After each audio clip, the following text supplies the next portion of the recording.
Thank you for joining me today for Stories from Poplar Creek. Maybe you're having trouble falling asleep, or perhaps you're just starting your day. These stories are meant to keep you company wherever life finds you. If you enjoy these stories, please hit like or subscribe to hear the next chapter of Stories from Poplar Creek. And if there's a Buy Me a Coffee button somewhere on here, I'd be much obliged. See you on the other side.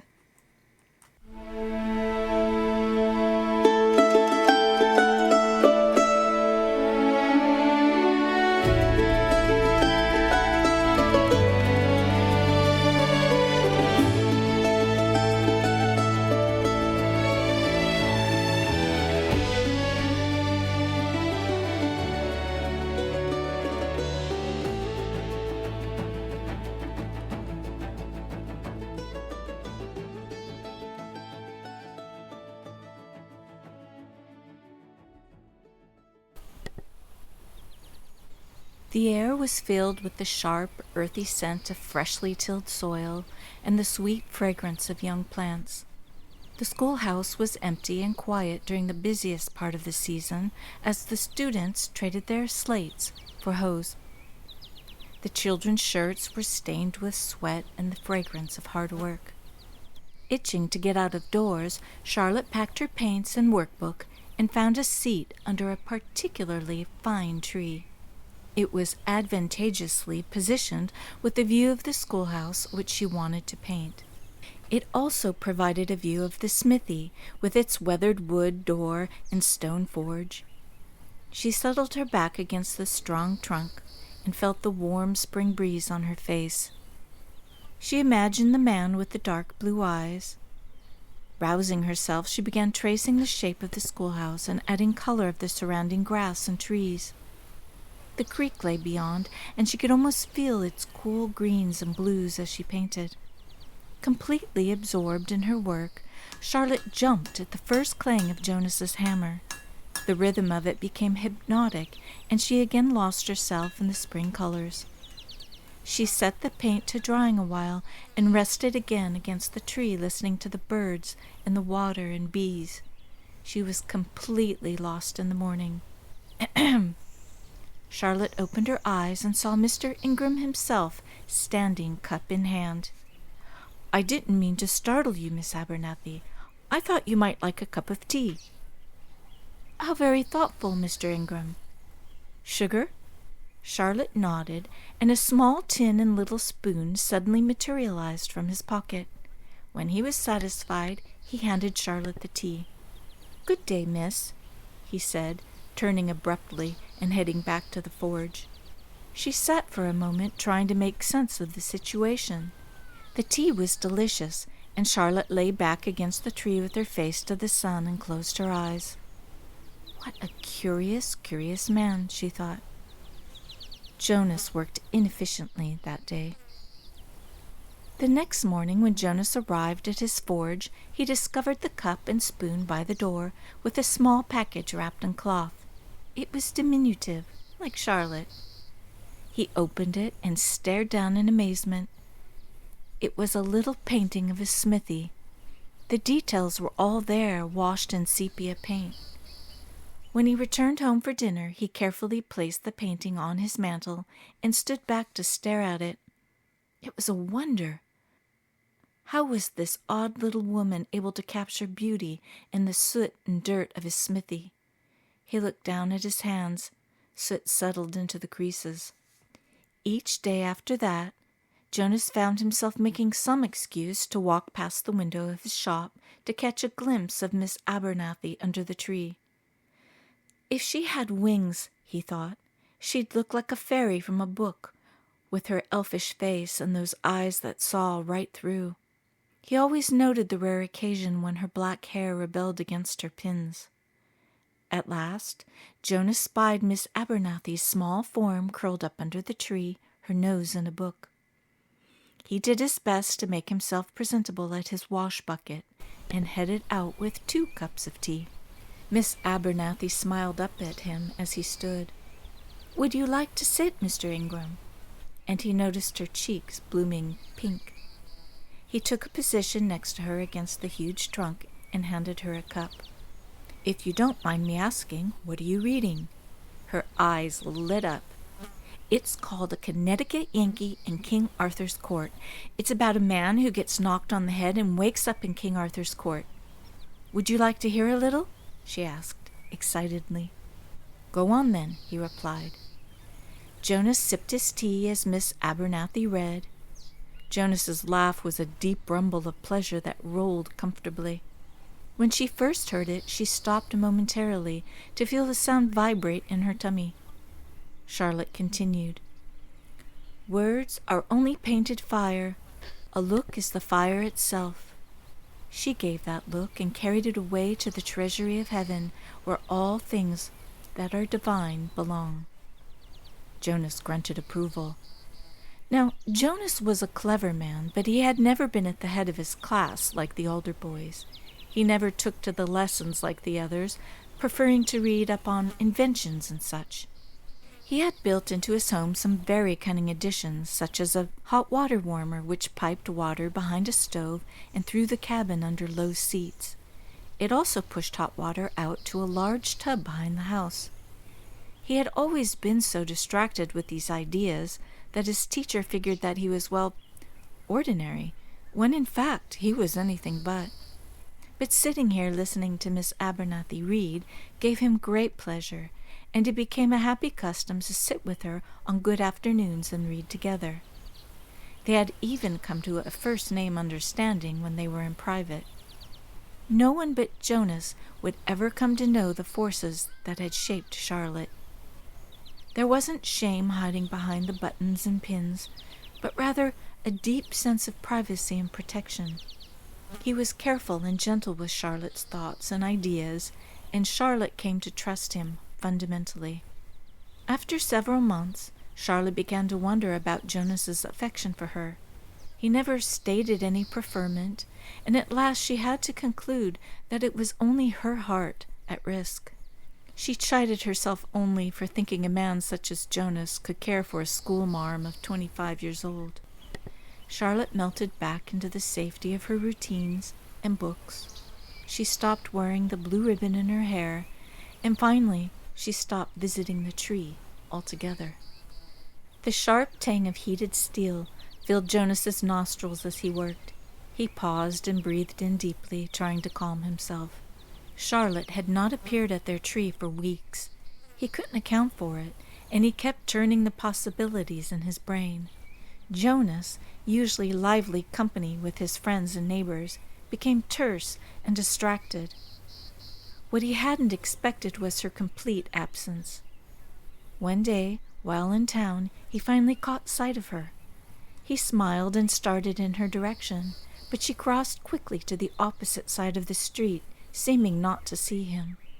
One evening, as he sat in his chair eating his burnt supper, he looked up to see the little painting Charlotte had made for him, and he settled on an idea which would be his worst miscalculation. Miss Abernathy had a suitor. It made perfect sense. Jonas felt the absence of Miss Abernathy's company, although he had to admit that he always knew their meetings must come to an end. Charlotte, Miss Abernathy now, was an eligible young woman with accomplishments and prospects. It had only ever been a matter of time before one of the men came to call on her formally. Jonas was devastated, but he decided that he would communicate his best regards and well wishes. One day, as he turned a corner from the mercantile, he saw her approaching from the opposite direction. He smiled, but received no smile in return. She looked at him the way she looked at other men, detached and far away. He was bewildered. Jonas tried to make discreet inquiries with Evelyn Goodwin about the identity of the young man, but never learned a thing. Weeks passed, and still he caught himself searching for her small figure tucked under their tree with a book or her watercolors. No gossip revealed a courtship of any kind, and Jonas cursed his thick-headedness. Charlotte must be ill, or some terrible circumstances had presented itself. He knew her well enough to know that she was likely to hide such a thing, but he determined to get to the bottom of the situation. The next day he marched to the Mercantile to confront Evelyn directly, since his efforts to speak with Charlotte had failed. His head hit the bell as he walked through the front door, announcing his presence with a clamor. Evelyn appeared at the counter and noticed Jonas's disheveled demeanor. "Good afternoon, Mr. Ingram. Can I help you? Are you unwell?" "Mrs. Goodwin, I have come to consult you." There was nothing that Evelyn Goodwin liked better than to be consulted. She smoothed her apron and prepared her face for earnest conversation. "Why, of course, Mr. Ingram, I'm happy to be of service," she said with genuine feeling. Jonas explained his worry only as a concerned citizen that Miss Abernathy might not be well. He knew that Mrs. Goodwin was just the person to check on her welfare with the greatest of discretion. As luck had it, Mrs. Goodwin consented to devise a visit to Miss Abernathy to ascertain her condition.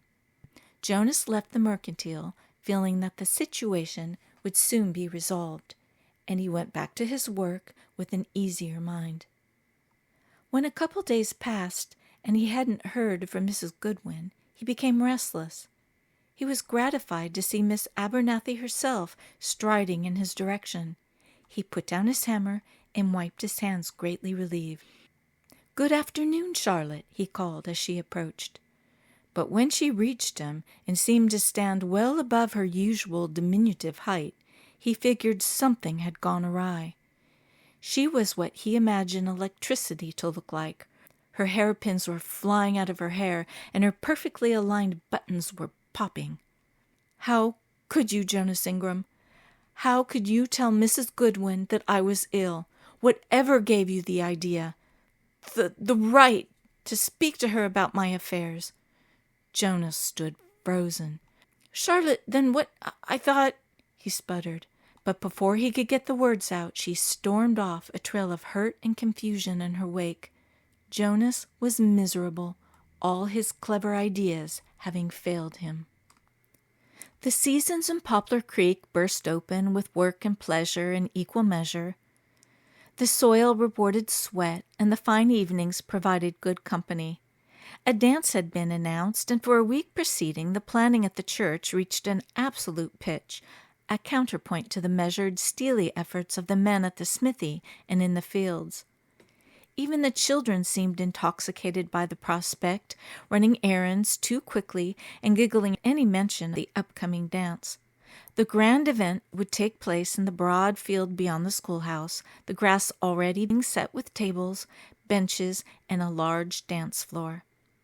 On the night itself, the horizon blazed with the last of the sun, and the sky overhead flickered with the first signs of lightning bugs, their own kind of invitation. In the schoolhouse, Miss Abernathy guided her pupils through the last practice, her own nerves taut but her smile ready. For the dance, she had decided on a gown that was not new, but carefully freshened, the hem mended, the ribbons ironed flat, the color of a deep rose that set off her eyes. She could not help but look out the window every few minutes, partly to check the weather, partly to track the arrival of guests, but mostly to see if Jonas Ingram was among the first to arrive. She steeled herself against the prospect of meeting him. The field itself was transformed by the women of the town. Lanterns hung from wagon wheels and bent saplings, baskets overflowed with bread and fried chicken and pies of every variety. The Goodwins had organized a contest for the best-tasting preserves, and already half a dozen entries perched on the checkered cloth, ready for judgment.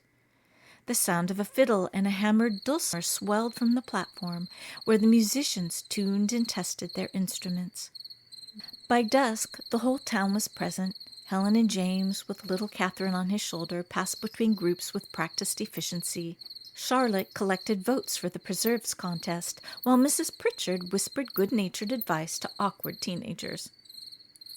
Jonas arrived late, walking the long way around the field to avoid the most direct scrutiny. He wore a clean shirt and hat. He spotted Charlotte instantly, standing amongst the ladies at the edge of the crowd, the rose-colored dress easy to pick out even in the fading light. He did not approach, not yet. Instead, He watched her as she scanned the dancers, her face open and vulnerable, for a moment before she caught herself and set her expression back to only polite interest.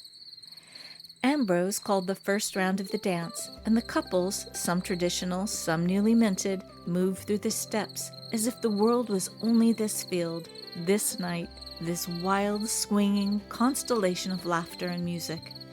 Charlotte found herself paired with Mr. Carson for the opening, who was as polite and skilled a partner as a woman could hope for. But she could not keep her gaze from drifting to Jonas, who leaned against a fence post at the edge of the lantern light, eyes fixed on her. She looked away quickly. Dr. Turner stood at the outskirts, warmed by a cup of punch and the sight of all the color and cheer. He spotted Lillian Williams across the floor, wearing a particularly flattering dress and blue flowers. He smiled, and she nodded. He wondered what color she would have called her dress, and decided it was the color of summer twilight. Helen observed her brother's gaze from across the floor, then watched as Isaac crossed to her. "Good evening, Miss Williams. You look very well this evening." "Thank you, Isaac. You as well," she returned matter-of-factly. "How brave are you feeling, Lillian?" whispered Isaac, glancing toward the dance floor. Lillian laughed. "Terrified. Lead on," she teased. Isaac laughed. When he took her waist, Lillian felt a shiver run through him. It was a sweet, slow waltz, and Isaac's awkwardness with dancing paled under the spell of holding her. "You're trembling, Isaac. Why?" "I couldn't say, Lillian." He pulled her gently but imperceptibly closer. After the dance, Isaac walked her off the floor. She took his arm. "Walk?" she said quietly. They walked toward the creek, out of earshot. Isaac remained silent, and Lillian didn't challenge it. At last, Isaac looked at her. "I feel as if you can see right through me. I do tremble when I'm near you, Lillian. This can't be. We can't take walks anymore," she asked. "I'm not who I used to be. How can I inflict that on you? My leg, my mind. You're so young and so beautiful." Lillian went still. "If you had said you didn't want me, I would have understood. After all, a person has a right to decide what he wants and needs. But I don't deserve your condescension," she said with a steel that didn't escape Isaac. She stepped away from him. "Condescension? Oh, you were careful to list all the reasons you are unsuitable, but none of the reasons you are. Thank you for having all the answers for everyone, Mr. Turner. You have no way to know my pain." "Pain, ah yes, the agony of not knowing which bow to turn down or if your dress is in fashion," he said bitterly. Lillian's voice dropped dangerously. "If I were a man, I'd make you answer for that. This conversation is over. I'll see myself back." Lillian turned sharply toward the path away from the dance. Isaac was devastated by the cruelty he had inflicted.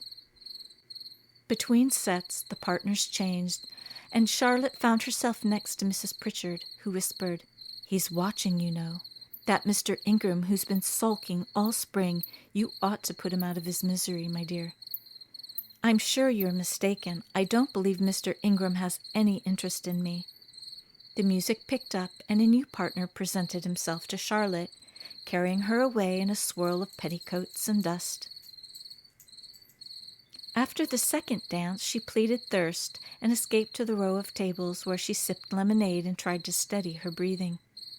The evening rolled on, the air heavy with expectation and sweet vegetal scent of crushed grass.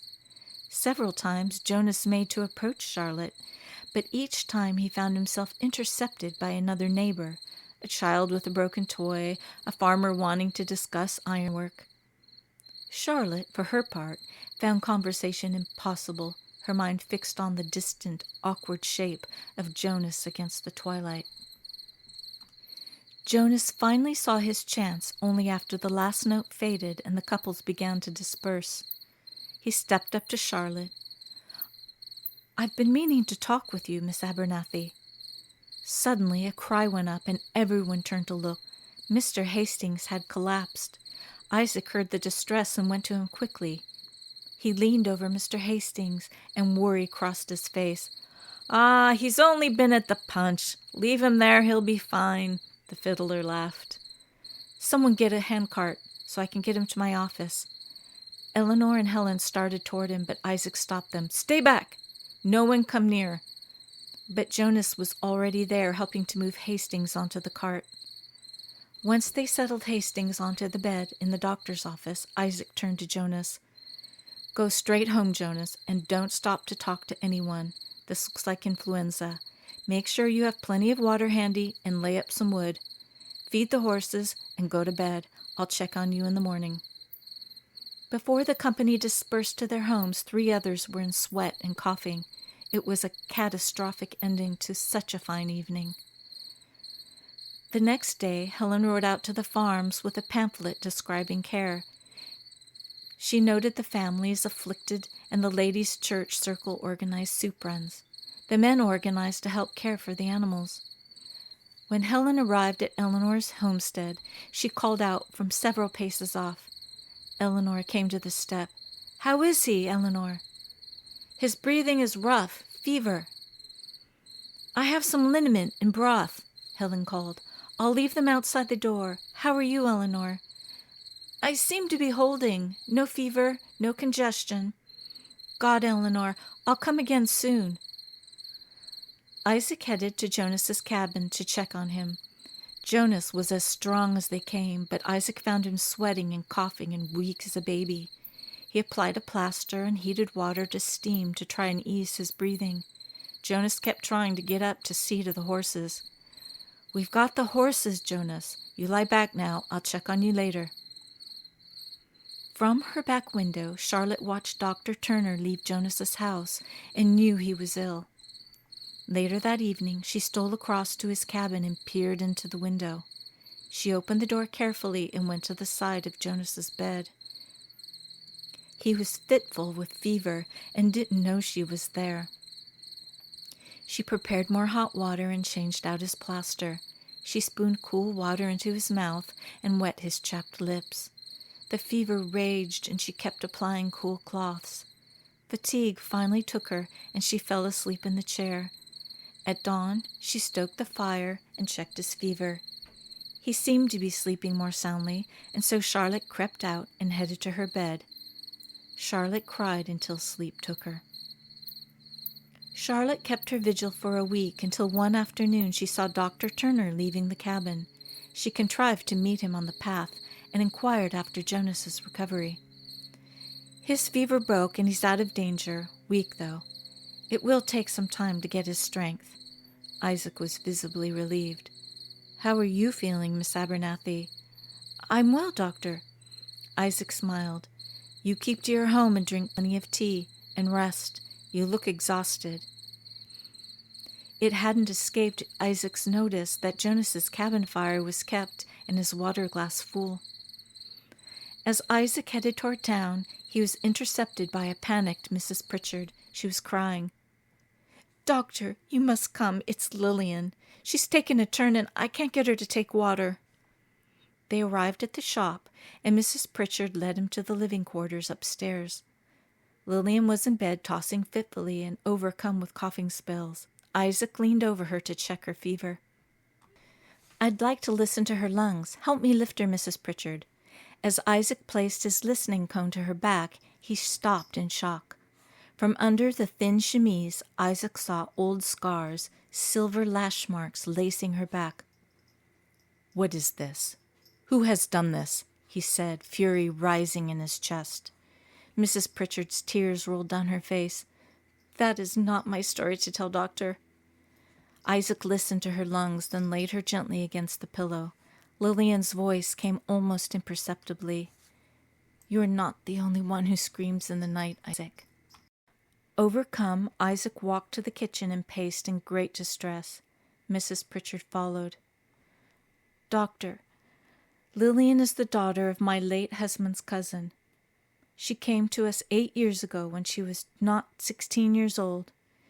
She had been living back east and escaped. Her voice trailed. We took her in. When my husband found out, I thought he might... Here her voice caught. I thought he might do him a violence. My sweet, kind husband.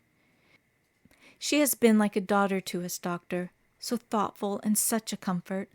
I just don't know what I'd do if—" She paused when she saw Isaac's tears as he sunk into a chair with his head in his hands. "Lillian told me how it was with you two. She's never been like others, you see, never able to get on with the other young men who came around. She's very beautiful, yes?" Isaac nodded. "I believe she sees in you someone who would not shrink from her pain and understands darkness." Isaac looked up. "Like shadows through the leaves," he murmured to himself. Isaac walked back and sat with Lillian. She opened her eyes and smiled. "You won't go?" Isaac shook his head. "We need to get you up, Lillian. We need to get your lungs working." "She's soaking wet, Mrs. Pritchard. Can you change her into a dry gown, please, and we'll try to get her up." Mrs. Pritchard hurried to collect a new gown. "I was such a fool, Lillian, and so unkind," Isaac said, taking Lillian's hand. "You were afraid, Isaac. Are you afraid any more? To love me?" Mrs. Pritchard returned with the gown, and Isaac turned toward the wood stove. "I'd like to stay, Mrs. Pritchard. I'll make up the spare bed, Doctor." Isaac held Lillian against his chest and kissed her forehead. "I love you, Lillian." Helen arrived at Eleanor's cabin and found Eleanor sitting on the step, slumped against the rail. "Eleanor!" she cried. "He's gone, Helen. Last night. I need help burying him." Eleanor began to cry. "I'll fetch the men." Later that day, men came for Hastings' body to take to the churchyard. Helen changed out the bed and put Eleanor to rest. As she helped Eleanor dress, she noticed faded bruises along Eleanor's shoulders. From the pain of death and the pain of suffering, Helen scrubbed every surface in the cabin with a fury. She opened the windows to bring in the fresh air and let out foul memories. She made Eleanor supper and poured her a glass of brandy. Eleanor ate in bed, and Helen let her talk. "I've never been alone, Helen. I'm frightened. He wasn't all bad, you know." "I'll stay until morning, Eleanor. You sleep now." In the 3 weeks when the illness was at its worst, 23 deaths had been recorded. Lillian was not one of the number, although it would be months before her lungs were truly strong again. The winds changed in Poplar Creek, and the sickness finally retreated. The church cemetery grew, and the town mourned. Hearts and nerves were brittle, and even Reverend Caldwell's services softened for a time. The mountain people had escaped unscathed, provisions brought up to the pass so they could avoid town altogether. Miss Abernathy had approached James and Helen about starting a farming guild. The sickness had left most of the farm short of labor. They organized a meeting in the church and came up with a plan to bring in the harvest collectively. The guild would continue to operate, sharing best practices and skills for the general prosperity of all the souls who worked the earth. The following year, the shock had eased a bit. A quiet celebration helped heal some of the pain. Lillian walked up the church aisle toward a smiling Isaac, stunningly handsome in his dark green coat. Helen kissed his cheek, her eyes filled with happy tears. As Lillian walked toward the waiting Isaac, her green eyes radiated profound love. Mrs. Pritchard's joy was filled to overflowing, grateful for Lillian's happiness and happy to have gained an attentive son. The next day, Lillian Turner arrived at the shop to open up, but stopped short. She stared at the sign above the door. There, in gold letters, was the new shop's name, Lillian's. Helen decided to make the most of a stunning day and headed to the doctor's office to visit Isaac. She found him at his desk, completely lost in thought. Now, she was accustomed to his moods when he would just get lost in his thoughts, but there was a new aspect to his demeanor that she just didn't recognize. "Isaac?" she asked with a worried tone. She came to sit next to him and held his hand. "Where are you, Isaac?" She smiled softly. Isaac's eyes were soft and far away. "Lillian is with child. I'm going to be a father. Me." the most natural thing in the world, but somehow it never occurred to me that I could be a father." "That is a funny thing," Helen said gently. "And I think it's the most wondrous thing in the whole world. I saw so many boys to their grave. To think maybe I could bring one into life. It's a marvelous, wonderful thing, Helen." And Isaac wept. Helen reached over and hugged him, her tears wetting his shirt. "You are a wonderful, marvelous thing, Isaac Turner," Helen whispered. Autumn blustered in, chilling Charlotte's toes. She added another piece of wood to the stove and curled herself under the covers. She hadn't spoken to Jonas at all since the night of the dance. Even after nearly a year, the pain in her heart and her confusion never lifted. She just held it, hoping it would fade with time. She slept fitfully as a wind picked up outside her window. Before the night was over, the storm would raise such a fuss, bigger than anyone could remember. By midnight, it escalated, lashing ice against every pane and roof and window. Even the sturdiest homes quaked beneath the assault. The ground grew glassy and slick, fence posts snapped, and unlatched shutters banged like pistol shots. Ice sheathed the boughs of trees, becoming heavy and rigid and treacherous as the strong winds blew. The storm tore at the eaves of the schoolhouse, and Charlotte awoke to a horrible, cracking sound. Before she could get up to investigate, the roof above her bed crashed down around her, her scream lost in the pandemonium. Jonas bolted straight up out of bed, the hairs at the back of his neck prickling. He thought he heard a terrible crash, and what Jonas imagined was a scream. The horses. He threw on a shirt and his boots and headed out to the stables to calm the restless horses. He surveyed his home, then headed to the smithy. As he worked the door, a flash of lightning revealed a terrible sight. The great bough of the tree at the back of the schoolhouse had snapped and was wedged into the roof at the back. The shingles were torn and splintered, and the windows were shattered. The tree's jagged edges seemed to pierce through the building like spears. He grabbed a lantern and an axe and ran for the schoolhouse door, which was crushed at one corner.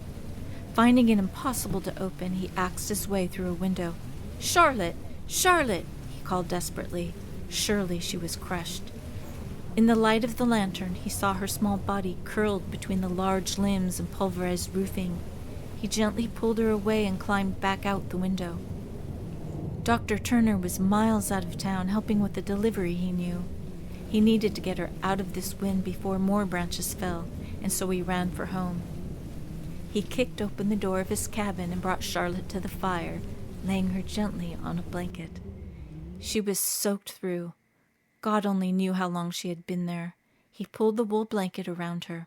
"Charlotte, can you hear me?" he said as he carefully checked her for cuts or breaks. Charlotte's eyes fluttered open and confusion overtook her. "It's all right, Charlotte. You're safe. You're in my cabin. Stay down. Does anything hurt?" Charlotte slowly wiggled her toes and hands, then shook her head. "I think I'm all right," she said, "but I'm very cold." "We've got to get you into some dry clothes." Jonas flew to the back room, emerging with a large shirt. "Can you sit up?" Charlotte slowly sat up and realized that she was only in her nightgown and soaked straight through. Jonas handed her the shirt and turned away to fire up the stove. She pulled off her soaked gown and slipped the shirt over her arms, smelling the comforting scent of Jonas. Just as she pulled the shirt over her arms, she glanced up to see Jonas, bare-chested in the kitchen, hanging his own shirt to dry by the stove. His muscles were chiseled and hard, with a light shading of dark hair at his belly button. Charlotte Abernathy had never seen a man's bare chest, and was as overcome as the day she had first met him. All she could do was fix him with that penetrating gaze. Jonas, completely unaware, set some hot water to heat and then crossed to a chest in the corner of the room to pull another blanket. When he turned around, he stopped short. His eyes found Charlotte seated by the fire. Her long, black, wavy hair tumbled riotously over her shoulders, and her beautiful skin glowed in the firelight. His shirt covered her arms, but hung unbuttoned, revealing the most beautiful breasts and stomach and the pale skin of her legs. He stood mesmerized, but came to himself when he saw that she was shaking with cold and had the look of complete confusion on her face. She was going into shock, he thought. "I'll make some tea," he said, and retreated to the stove to collect himself. Jonas prepared the tea and was pouring it into cups when he heard her. "Jonas, do you think I'm appealing?" Jonas turned, confused. He brought the tea and set it beside her, checking her head carefully for bumps he may have missed and covering her with a blanket. "Of course, Charlotte. You're the kindest woman I know and so accomplished and intelligent." Despite being the kindest words a man could speak to her, Charlotte became completely undone. Months of emotion and the terror of the night, all of her reserve shattered, and she began to weep. Jonas was devastated. He sat beside her and pulled her to him. "Charlotte, why are you crying? Tell me, please. You must be hurt somewhere," he said, searching her head again for blood. Charlotte shrugged the blankets from her shoulders, sat back, and looking him full in his eyes, asked slowly, "Jonas, I want to know if you find me appealing," she asked, glancing down at her state of undress. Jonas was dumbstruck. He finally understood why Charlotte had been so angry. She had thought him disinterested. "Charlotte, don't you know how beautiful you are to me? You're the most beautiful creature I've ever seen, and that's the truth." "I don't understand," she sniffed. Wanting to answer her as clearly as her question had demanded, Jonas reached to her and gently ran his fingers through her hair, loosening it from its tie. He moved the shirt, letting it fall from her shoulders to reveal her fully. His eyes traced her reverently, and his breath caught. Jonas framed her face as he carefully kissed her lips. Feeling her response, he moved his hands over her shoulders, feeling the softness. Charlotte never took her eyes from his. Jonas moved closer and cupped her bottom, pulling her closer to kiss her belly, and Charlotte sighed. "You understand about a man when he is aroused?" Jonas asked delicately. "Yes, of course. I read about it in a book." "A book?" Jonas smiled. "Yes, a book by a doctor in France," she said indignantly. Jonas sat back on his heels and glanced down toward his waist. Charlotte shifted her gaze to the fullness in his breeches. "But I've only seen sketches," she said quietly. "In the book," finished Jonas. Jonas unlaced his breeches and pulled them back to allow Charlotte to freely see him. She studied him with the softest expression on her face. "You're so beautiful, Jonas." He relaced his pants and found her eyes. "You're not afraid of—" He trailed off, not certain how to ask. "Of your size?" she finished. "Oh, no. The book says that if a man is a good lover, then the woman's body will make way for him." "I see," said Jonas, surprised at the precision of her response. "I have always seen you, Charlotte Abernathy, always, not just because you are so beautiful, but because of the other things I said." He pulled her to his chest, feeling her skin next to his. "We need to keep you warm," he said. She wrapped her arms around his neck and kissed him. "Then why did you never say?" she asked quietly. "It never occurred to me that a woman like you could return the love of a man like me. I thought you had a suitor." "A man like you? What does that mean?" "You probably know, I'm sure you've heard from Mrs. Goodwin, that I was married once." "Yes?" Seeing her acknowledgement, he continued. "What you may not know is why my wife left me. You see, she felt I wasn't ambitious enough or clever enough. She didn't want to be married to just a blacksmith with dirty hands. She's married to a banker in Denver now. You have options to marry well, Charlotte. You could have anyone." Charlotte started to cry again. "I'm so angry with you, Jonas Ingram. You're a man of character. I watch you, and you're honest and fair in all your dealings with everyone you meet. Except for me. Why? I don't understand. I want to understand, Charlotte.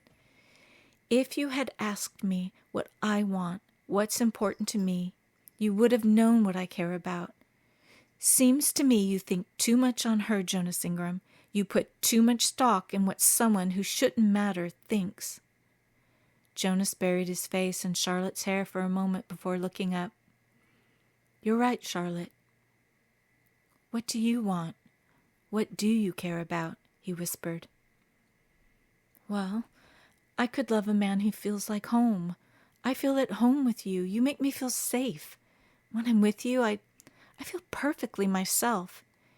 And being here with you like this and being able to make you feel like that, she said, pointing toward his breeches, I feel very strong. Jonas kissed her forehead. If you want, I'll speak to the Reverend before the end of the week and let him know that you've agreed to let me court you. Charlotte smiled and nodded. We can tell him we formed an attachment while making repairs on the school. No, I'll tell Mrs. Goodwin. That will be faster. But Charlotte, he said urgently, no one can know that you stayed here alone with me. People might make allowances, but you're the school teacher. I won't have them talking. I need to take you away to the Alders farm. You can stay with James and Helen until your schoolhouse is rebuilt. Charlotte nodded. All right, Jonas. But can we stay just a little longer? I'm still cold. Jonas felt the heat of her body and the thrumming of her skin under his fingertips. Charlotte's body was humming with desire, emotions, and the trauma of the night. Charlotte Abernathy, you are telling me a falsehood. Do I have to scold you? She smiled impishly. Jonas laid her on the blanket next to the fire, her hair fanned out, catching the light. Her lips and cheeks were flushed with arousal. Her body was all ache and fire. I love you, Charlotte. I always have. I love you, Jonas. I feel unsettled, like I'm coming out of my skin, she said with tears in her eyes. I'll take care of it, Charlotte. Let me take care of it. Jonas reached down and kissed Charlotte, and she met him with urgency. He found the soft folds between her legs and swallowed her moans in his kisses. His arm reached around her, and he took one breast in his mouth, then the other, feeling her arch into him. His kisses traced down to her belly, and she sighed as she felt the gentle rasping of his beard. As he moved down, her luxurious thighs wrapped around his neck, and her hands pulled at his hair. Charlotte writhed and arched, but Jonas held her fast until her body was overtaken and trembling. He didn't relent, but tasted some more until she screamed. Jonas then pulled her to him and held her close to let her heat settle. Now Charlotte had missed that particular page in the book by the good doctor in France, or else something got lost in the translation. But Charlotte Abernathy, not one to throw away a good lesson, quickly did the math and figured 2 + 2. She wriggled from Jonas's embrace and slinked her way down, laying warm kisses on his chest and belly, her long scented hair brushing softly. She undid his breeches, and her hungry mouth found him. Charlotte! His sharp intake of breath alarmed her. Did I hurt you? I didn't read about this part. It feels wonderful, but you don't have to. I want to, Charlotte purred. Please, she pleaded. Charlotte wrapped herself around his leg, and he felt the wetness between her thighs. Jonas's breathing became ragged, and he grasped her hair, bunching it into his fingers. She felt his body move. Charlotte, he growled low. Charlotte, I'm going to... Jonas's cries mingled with the lightning and the untamed wind outside. Sweet, sweet Charlotte. It was with wonder and amazement that Charlotte watched that magnificent man tremble under her touch. Jonas fell back on the blanket, and Charlotte curled beside him, quiet, still, and happy. We're going to need a bigger house, Jonas said as he struggled for his breath. Somehow, Jonas managed to bundle Charlotte off safely to the Alders. She didn't make it easy. Her disheveled condition upon arrival was perfectly explained by the presence of the enormous tree struck through her shattered roof and the terror of her experience. True to his word, Jonas and Charlotte formed an attachment while helping with the repairs on the schoolhouse. And as Jonas predicted, Evelyn Goodwin proved the most efficient bearer of news. It was a short courtship. After all, folks reasoned, poor Miss Abernathy was 25 years old and shouldn't wait until her bloom was completely gone. "Oh, we're going to have to find another teacher soon enough," Evelyn predicted. But Evelyn Goodwin was only too happy to be wrong this one time. With her hair pinned carefully and her dress buttoned up, Mrs. Ingram, Charlotte Abernathy as was, continued to teach the children of Poplar Creek for the next 15 or more years. As her own children came, Charlotte taught them right alongside the others. They were handsome, clever children, every last one, and it was said you could always tell an Ingram child by their bright eyes and dark wavy hair. Eventually, the Ingram family would fill their own church pew, as happens when a husband and wife are overly fond of each other. Charlotte was a fiercely loyal and affectionate wife. Jonas was a kind and gentle husband and father. He held Charlotte's whole heart carefully, gently, and with great devotion. Jonas did indeed add rooms onto the little house and kept the family well supplied with paints and books. And let it be said that Jonas Ingram was always the first to praise the virtues of book learning.